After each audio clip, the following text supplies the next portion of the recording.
Once we've identified and agreed on our vision as a leadership team, the next important thing is to make sure we can drill down on the vision as to what that means. If there's any criticism of leadership in companies, it's often you'll see a vision on a website or on a piece of paper on a wall, in the coffee room, or with our clients at a session, but are we actually living and breathing it and implementing it in the company? So we need help and need some questions that can drive us into implementing the vision into the company. So let's say from our previous exercise that we wanted to be the leading supplier of widgets in the Asia Pacific market. What does that mean? What we need to do is answer a series of questions that can drill down as to what that vision actually means.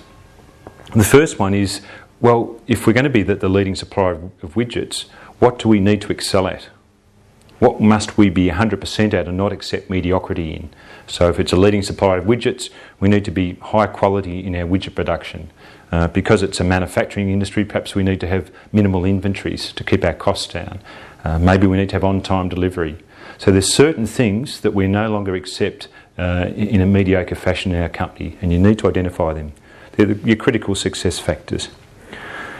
The next question you need to ask is, if that's your vision, or if you've worked out your vision, who are your competitors in the future if that vision's achieved? They might be different to the companies you're competing against today. Perhaps if it's in a different market, this company was in the Australian market, now in the Asia Pacific market. They might have different competitors in the Asia Pacific market. So we need to be clear on what they are. And when we're asking the vision or looking at vision, the next question is, what are our core activities? Core activities in a manufacturing company are obviously a manufacturing, distribution, could be design, could be marketing, sales, logistics. But perhaps in the vision, maybe there's some of those things we're not going to do anymore. Maybe we're going to outsource our logistics. Or maybe inventory is going to be managed outside. Perhaps our payroll is going to go somewhere else. The non-critical functions of the business, maybe we're going to form some strategic alliances and they'll no longer be core activities. Maybe we're just really good at manufacturing widgets and that's about all. The next visioning question you need to ask is about your customers. If this is your vision and you've worked out your vision, well, who are your customers in the future? Are they the same customers that you got today? Are they different? Are they larger customers, perhaps better payers, easy to do business with? Remember, it's your vision and you can create whatever you want. So maybe they're different types. What are the characteristics of the customers? Some of them we've just mentioned. So you need to think about that, and maybe it makes you realise that the customers you've got today are not necessarily the ones you want to be doing business with in the future. The next question is, and we'll cover this a little bit later on in this program, is are we clear on what our sustainable competitive advantage is in our vision? What is our key point of difference? As I mentioned again earlier in the program, the airline industry, for example, Southwest, Jetstar in Australia, Ryanair in Europe, are very clear on their competitive advantage. It's low cost. And their whole systems, their operations, their people work around that strategy. So what's your point of difference in the future? What do you want to be known for? Next question is, what do we need to do for three key areas? For our people, for the learning in the organisation, and also from a technology point of view. People, perhaps how do we skill them up to achieve our vision? There might be different selling skills, different production skills, organisational learnings. Maybe we're going into new markets. Maybe if we're going into an Asia Pacific market or a South American market, maybe we need to have much greater knowledge of that particular country and its cultures. Technology, what's the latest? If we need to be excellent in manufacturing, what are the latest IT systems in manufacturing to help us get our product through faster? So we need to be aware of that. The next question is about measurement.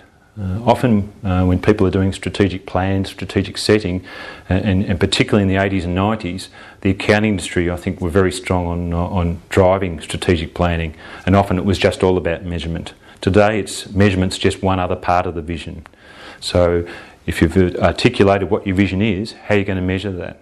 What's your sales going to be over the next 3 to 5 years? What's your profitability? What's your vision for that from your shareholders' perspective? What are some of the soft measures? People measures, training hours, number of staff, shareholder measures. We mentioned profitability, could be dividends, leadership measures. So what are the critical measures in order to achieve your vision?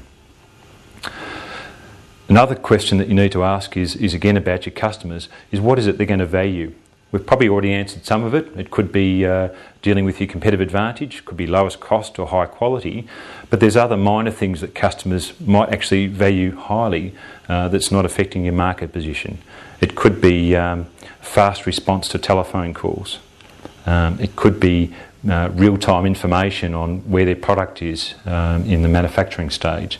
So there could be a lot of peripheral things that customers value in the future that maybe you're not doing now and you need to have a think about. The second last question is where are your funds going to come from?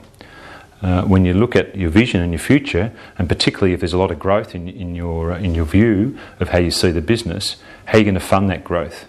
Is it going to come from working capital within the business? Is there going to be an injection of shareholder funds, perhaps venture capital?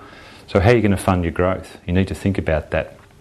And I tie in with that a question about what's on your invoice. So if it's going to grow from within, is your pricing going to change? Are there other products and services that you're going to be bringing in that align with your vision? So you need to be thinking about funding. The last all-encompassing question when you drill down on your vision is what has to change to achieve your vision?